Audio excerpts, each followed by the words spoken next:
Welcome everybody to the beatzillapdx official news break. Today we're talking about diaspora disrespect. We have a pan-Africanist and also HBCU African takeover that we have to discuss today.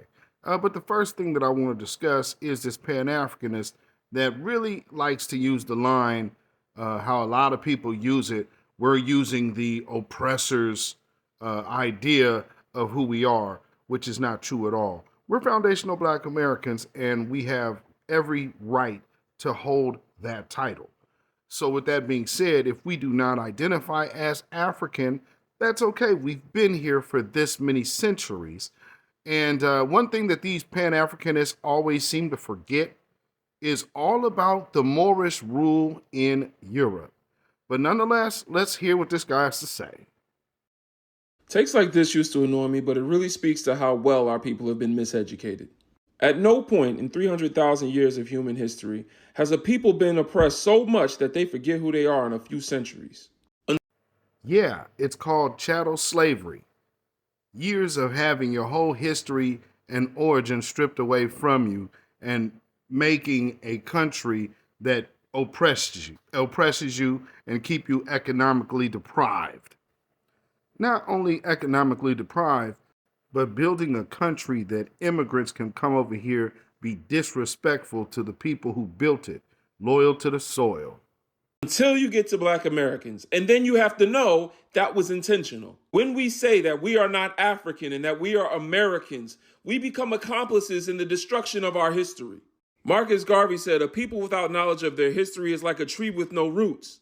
Tell me how we spend 300,000 years in Africa, but only 400 years in America, and now all of a sudden we not African. How does it make sense to y'all that everyone else gets to have ancient ancestors, but our ancestors only come from a few centuries ago? Yeah, fun fact about that is most of those countries over there in Africa are under 100 years old. Some of them are even under 60 years old. Not to mention a lot of them don't even have birth certificates.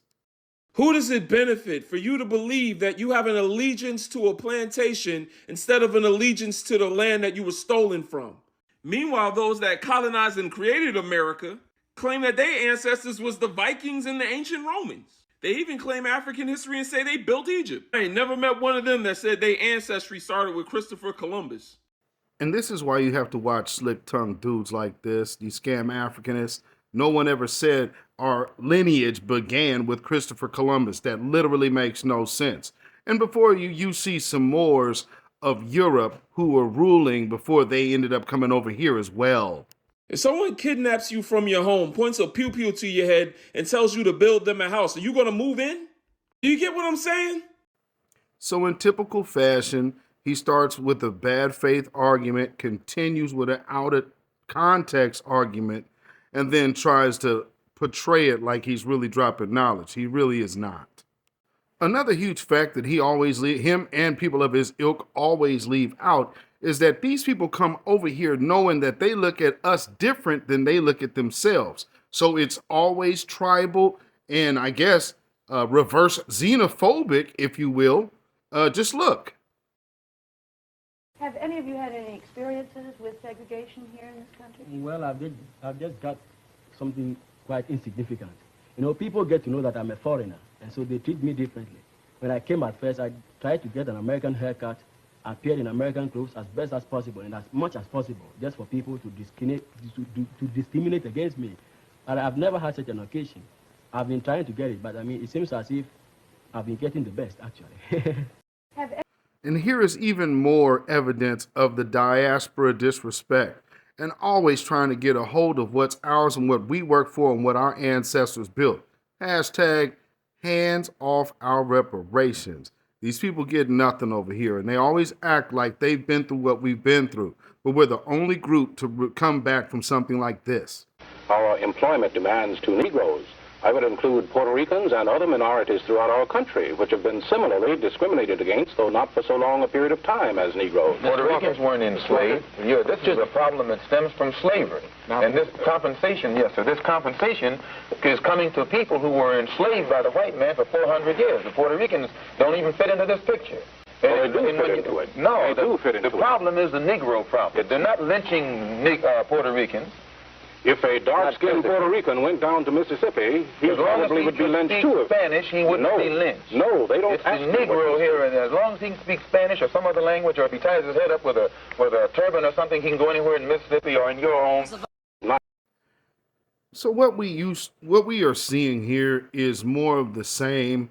Scam Africanists trying to work their hustle, but even worse is the fact that they make excuses for a lot of these who we call tethers come over here, be disrespectful, play in our faces, and act like it's cool when it's not.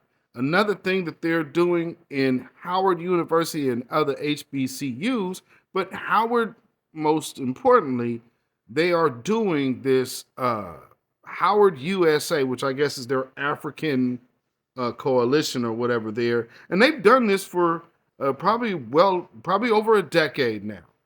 But they have something called African Takeover Day. And if you look at the hashtag on the screen, it says Africa to the world. So what you're literally seeing is them going to an HBCU to go ahead and promote their own agenda over what the historically black university was even made for. Goes against completely its actual origin. So with this, we're looking at a full diaspora disrespect, and everybody only wants to ridicule foundational black Americans. They will never address such heinous disrespect. And with both of these individuals and what they're pushing is ignoring our ancestors here.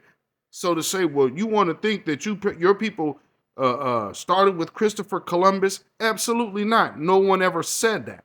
The point being, though, our families, blood, bone, sweat, and tears built this country here. We have every responsibility to honor their legacy here. Those are our ancestors. And we have these imposters coming around talking all types of nonsense while promoting their own individual group, not as universal blackness, but as being separate from us. So simply look at the disrespect, family. Africa Takeover Day 24, Howard University. You come to take over something that was afforded to you by the slave trade? These people have no shame, ladies and gentlemen. None at all. So if they have no shame, there is no reason to keep acting like we owe these people something. They're willing to come over here into our spaces, come over here into our country, and then act as if they have to pay us no kind of reverence whatsoever, although it is legitimately the civil rights movement that enabled them to be here. So with that, I say, I firmly reject pan-Africanism because, like Professor Black Truth always says, it is not reciprocal. And that's okay, because we gonna do us, and they gonna have to hold their own nuts. With that being said, this has been a Beatzilla PDX official news break. Please like and share this broadcast. And if you have not already subscribed to this channel, please do so at this time. And if you want to become a member, you can also do so. All of the other info will be in the description. So again, this is all about this diaspora disrespect, and we will have none of it. So with that being said, ladies and gentlemen, y'all have a blessed one. Shalom, Black first.